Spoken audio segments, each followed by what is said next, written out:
wabarakatuh. Waalaikumsalam. Selamat siang dan salam sejahtera untuk kita semua.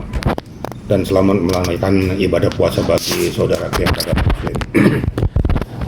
Jadi gini ya, kita kalau sudah berbicara tentang skincare ini memang krusial sekali gitu ya. Makanya pada saat kita mau speak up itu, kita harus berkaca dulu kepada kita sudah benar nggak pada saat mau speak up itu. Jangan akhirnya melempar tai ke orang atau kelempar ke muka sendiri. Jadi kepercik sendiri kan gitu. Nah sekarang situasionalnya sudah dinyatakan oleh pihak penyidik berdasarkan hasil penelitian uji lab dari farmasi kan begitu.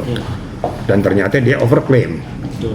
Kalau overclaim berarti itu secara tidak langsung apakah itu mengandung sulfur, zat berbahaya, merkuri, ya, atau obat-obat keras yang tidak diperkenankan oleh BPOM. Nah kalau nggak gara-gara melanggar itu, jadi dia melanggar undang-undang perjanjian konsumen itu. Dan juga dia pasti kena dengan undang-undang kesehatan dan sanksi hukumnya kan di atas 5 tahun. Nah kenapa sampai ditahan itu? Karena tentunya ada hal-hal yang mendasar bagi penyidik untuk menetapkan seseorang itu jadi tersangka dan ditahan. Karena ternyata beberapa tahapan itu ada dia mengingkari untuk datang, kalau nggak salah dalam pemeriksaan tambahan gitu ya. Dia tidak mengindahkan panggilan polisi. Tentunya polisi juga penyidik dianggap nih berbelit-belit dan menghalang-halangi penyidikan.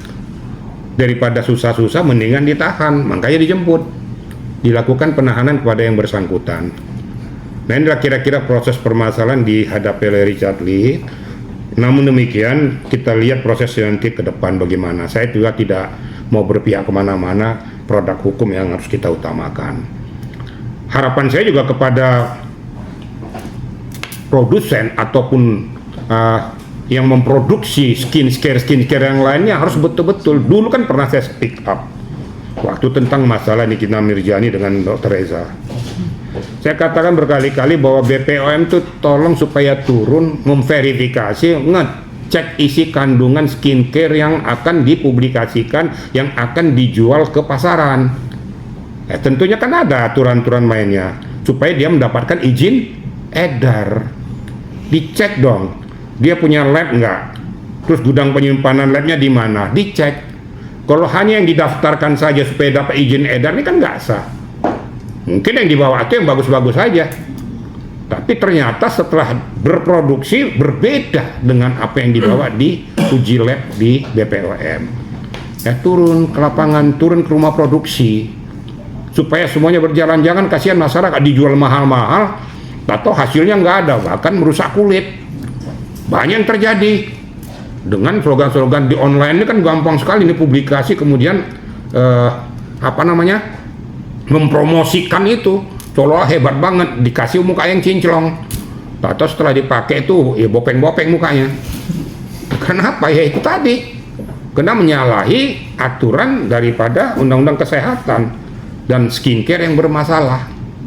Nah, kita bersyukur kalau ada skincare yang asli itu supaya betul-betul sesuai dengan aturan main karena akan digunakan oleh manusia bukan oleh tanda kutip. Masa saya sebutkan lagi kan nggak mungkin. Nah, digunakan oleh manusia untuk kecantikan atau untuk membuat kebugaran bagi tubuh.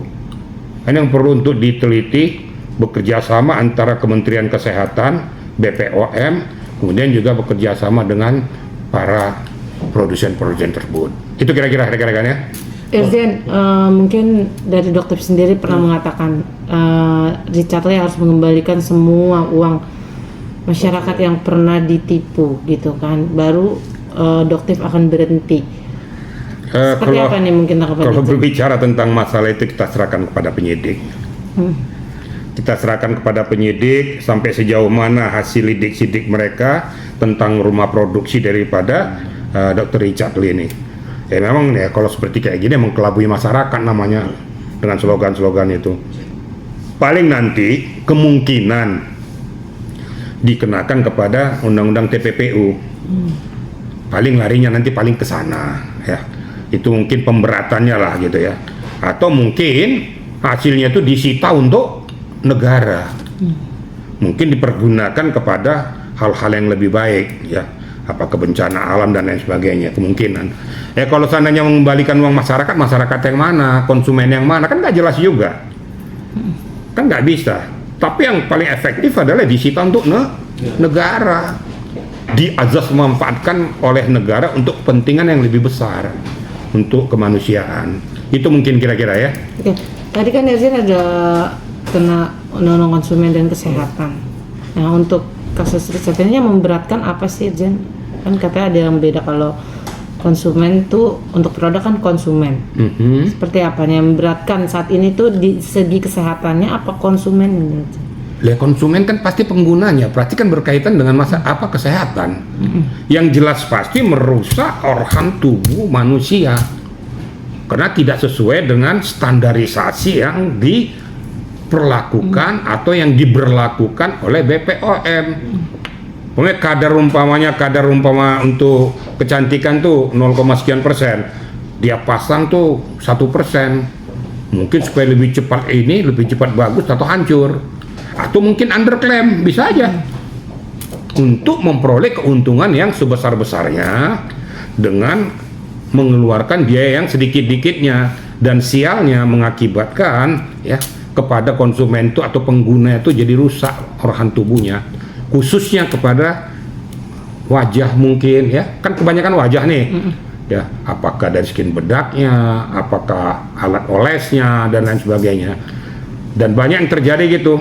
Soalnya dia pakai tuh miring-miring tuh muka tuh. Ya, kadang-kadang saya berpikir kenapa nggak kita pakai bedak pupur aja ya. Bedak pupur kan alami tuh, biaya kecil tapi alami. Dari pakai yang kayak gini tuh kacau, hancur lebur semua. Tapi namun demikian karena kemajuan teknologi, kalau memang sesuai dengan aturan, saya rasa bisa dimanfaatkan oleh manusia. Makanya jangan mencari keuntungan secara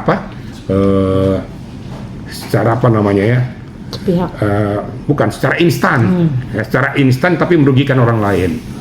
Itu kira-kira perlu dipahami. Ini pembelajaran bagi para produsen skincare. Ingat baik-baik ya. Ini baru salah satu case contoh, dan mungkin akan berkaitan kepada produsen skincare yang lain. Hati-hati, jangan mainkan lagi, jangan bodoh-bodohin masyarakat dengan perilaku kalian ini. Kan sudah kena di Sulawesi, kena tuh. Sekarang kena ini. Jangan-jangan merembet pada yang lain. Saya takutnya nanti apakah begini semua para produksi skincare ini. Hati-hati, jangan lakukan lagi itu. Memang keuntungannya sangat besar loh ya, sangat besar. Bayangin yang gunakan puluhan juta ya, puluhan juta. Kalau untungnya dari satu orangnya katakan 100 rupiah, kalau dipakai sekian puluh juta orang berapa itu? Dipakai sekian bulan, sebulan mungkin 4 kali dia pakai itu kan, atau 4 kali ganti. Kalikan aja berapa ratus miliar dihasilkan tuh. Makanya jangan bodoh-bodohin masyarakat. Nah sekarang ini uji coba kepada Richard Lee, yang mudah-mudahan pembelajaran bagi yang lain. Itu kira-kira ya. Bang, saat pemanggilan yang pertama Dr. Richard kan tidak ditahan. Sekarang yang kedua langsung ditahan karena katanya mangkir. Ini karena ada penilaian objektif dari penyidik atau ada desakan dari dokter? Saya ceritakan tadi. Pada pemeriksaan pertama dia masih mau mengikuti etika prosedur, kan gitu. Pada pemeriksaan tambahan dia kan mangkir itu, kan tidak mengikuti panggilan, berarti tidak mengikuti etika prosedur yang ada. Tentu penilaian penyidik kan ada subjektif, ada objektif. Daripada mempersulit penyidikan, ya, daripada menghalangi penyidikan, yang dilakukan upaya itu untuk lebih cepat, singkat, jelas, terukur. Itu kira-kira, ya. Oke? Aman? Sip, terima kasih.